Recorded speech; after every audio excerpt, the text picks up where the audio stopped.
ముందే చెప్పాలంటే కొత్తకోట దయాకర్ రెడ్డి గారు అంటే అందరికీ గుర్తుకొచ్చేది పాలమూరు ఫైర్ బ్రాండ్ జననేత, అసలు ప్రజలకు చాలా చేరువగా ఉంటారు ఆయన, అది ఇది నాకు చెప్తుంటారు.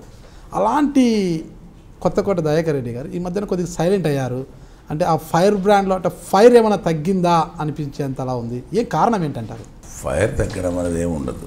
జనం యొక్క సమస్యలను అవగాహన చేసుకోవడం, దాని పట్ల ప్రభుత్వంలో ఉన్నా లేకపోయినా మనం న్యాయం ధర్మం అన్నది ప్రభుత్వం చెప్పింది చేయనప్పుడు అనే దాని మీద కాన్సన్ట్రేట్ చేసి ముందుకు పోయేటువంటి తత్వం మాది.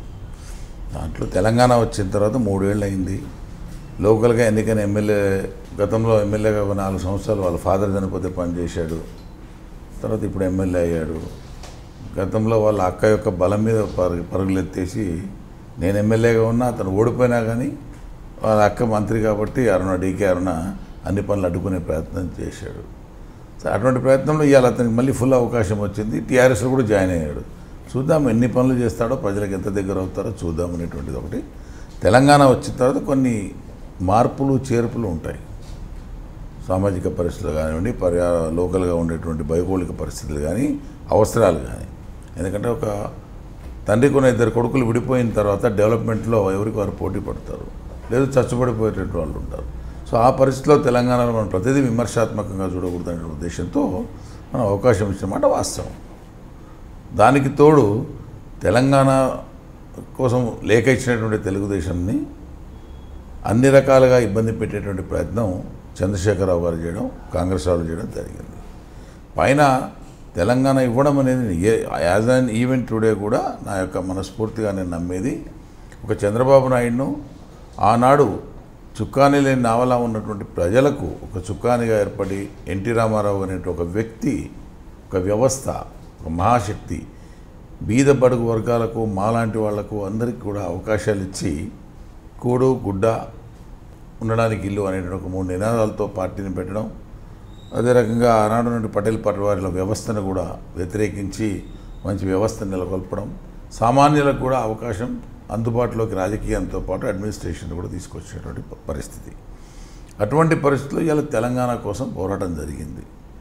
అయితే తెలంగాణ నేను ఇప్పటికీ నమ్మేది ఏంటంటే తెలంగాణ ఇవ్వడం ఈ 2 రాష్ట్రాల బాగు కోసం ఇచ్చినట్టుగా విభజన జరగలేదనేది స్పష్టం.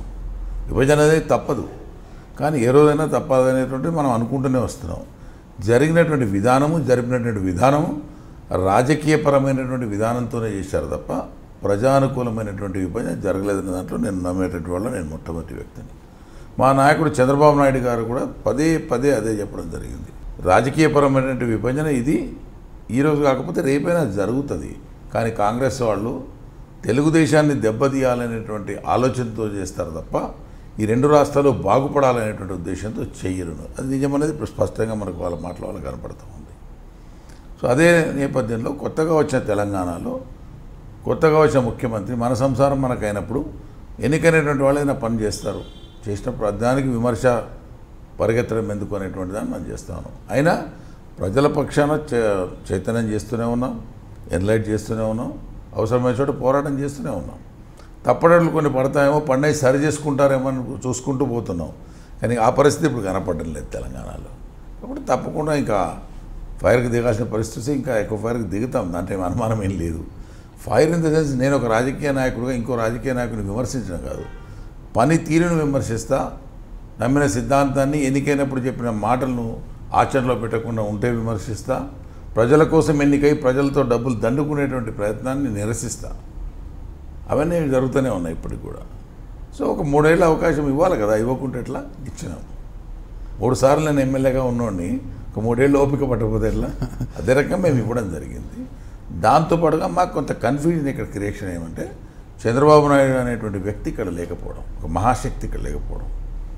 ఎన్టీ రామారావు గారు పార్టీ పెట్టినా, ఆయన కాంగ్రెస్ నుంచి వచ్చినా, తర్వాత ఆయనకు పదవి లేకపోయినా ఆయన బ్యాక్గ్రౌండ్ అంతా కూడా సామాన్య కార్యకర్త నుంచి పై వరకు ప్రతి ఒక్కరిని గుర్తుపట్టేటువంటి విధంగా, పని చేసేటువంటి విధంగా, ప్రజల్లో మమేకమయ్యేటువంటి విధంగా ఒక మహాశక్తిగా తెలుగుదేశాన్ని రూపుదిద్దడం జరిగింది. ఒక పిలుపిస్తే చంద్రబాబు నాయుడు గారు ఉమ్మడి రాష్ట్రం కదిలేటువంటి పరిస్థితి ఉండింది. ఇవాళ తెలంగాణకు వచ్చేసరికి ఆయన అటు పోయిన పరిస్థితుల్లో అటువంటి నాయకత్వ లోపం స్పష్టంగా ఇక్కడ కనపడతా ఉంది.